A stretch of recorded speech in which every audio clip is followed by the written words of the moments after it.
Hi, and welcome to 10-2. Today, we're going to talk about the Slenderman, and a particular story about the Slenderman. So here we go. After waking up with a jolt, the girl laid in bed a few seconds longer, reaching over to switch on her bedside lamp. She tried to remember exactly what had stolen her sweet slumber away. When she couldn't, the brunette swung her legs over the side of the bed and heaved herself up. Checking the time on her phone, she snorted when she saw it was midnight, the witching hour. Knowing that sleep would only evade her, she left her bedroom for the kitchen, and a good cup of coffee on her mind. As she passed by her front door, a chill spread like liquid fire down her spine. It's only winter, she told herself. Focusing again on the coffee plan, measuring out scoops, water, and preparing her cup kept her occupied. But as the dark liquid boiled, she had nothing left to keep her mind from wandering off. The chill returned, and she couldn't help but glance behind her to the front door. It stood there, innocently enough, just like always. The deadbolt was still in place, and she could see nothing amiss with it.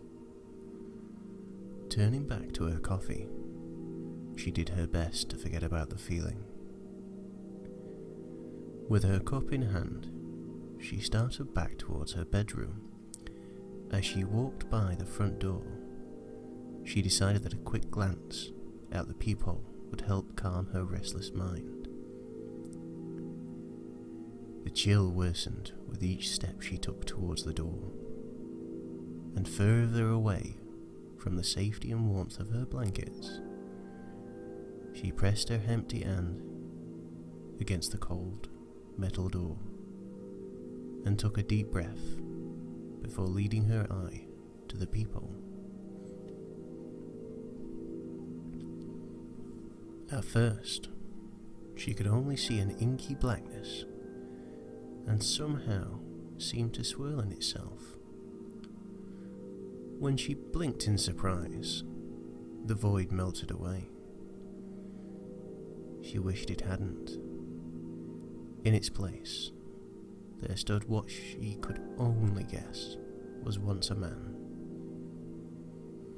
The limbs were long and inhumanly awkward, with bulky joints branching off into several arms,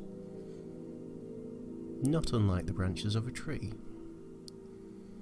The creature was draped in a black suit, somehow making the thing more nightmarish to her. The icing on the proverbial cake, however, was what passed as the hellish thing's face. It was as though her mind blurred the ghastly visage to spare itself further shock and horror. She shoved herself away from the door, with the hand still pressed against it. The scalding muck of coffee fell, the liquid burning her bare legs as she fell backwards and tried to crawl away from the door. She knew, somehow, that her mind hadn't been playing tricks on her. As she crab-walked away from the door, she watched as tendrils as black as the void she first saw snaked around through the cracks. The girl was trapped between the instincts to flee and the gut feeling not to turn her back on the door. When the door jolted, the urge to flee overcame her, and she slipped in the burning liquid as she tried to make it back to her room. She knew deep down that she was trapping herself in a corner, but she had to get away from the door. The girl was halfway down the hallway when she heard the previously locked door creak open.